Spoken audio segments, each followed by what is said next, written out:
When first I heard that it was being moved here, I was just like, oh my gosh, another home game. It's like we're going to have home games straight back to back. I was like, what am I studying? When I realized like why it was being moved, I was like a little concerned. It really kind of affects me like more personally because I have family in South Carolina. Like Kristen White, when people in Baton Rouge realized how bad the flooding was in South Carolina, making this move was no longer a question. Area businesses got going, preparing for possible crowds on what was supposed to be a slow weekend in town. LSU took over ticket sales, making them available to students for $5 until 5 p.m. on Thursday, and opening up online sales to the general public at 6 p.m. on Thursday. And LSU's Golden Band from Tigerland had to make some last-minute changes to its repertoire. It's good to know that like we can empathize with them. So I think everything will be good. I heard the band like learn their alma mater and everything, and I was like, go LSU. The Red Cross of Southeast Louisiana is now also a part of relief efforts.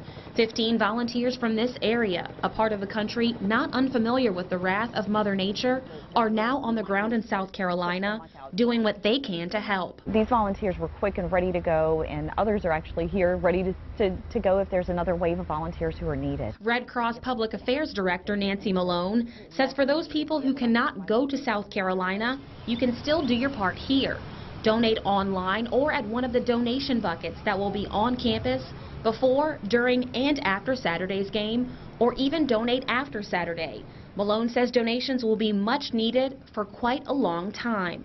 I mean, if we think back to Hurricane Katrina, many of us were still coping with it and dealing with the loss and even in some cases in shelters for a year, you know, many months after the fact. So even if it's not in the spotlight anymore because there are other things going on, the need is still going to be great there. And that's where people from Louisiana really know intimately what that's like. Students are proud of how everyone has pulled together to make USC's team and fans feel at home and to look out for those still back in Carolina. While LSU senior and New Orleans native Michael Incaprera wants the Bayou Bengals to come away with a win, he hopes the love the Tiger faithful is showing now continues over the weekend. I hope that the LSU fans treat them with like the dignity and you know, kind of reverence that like they need.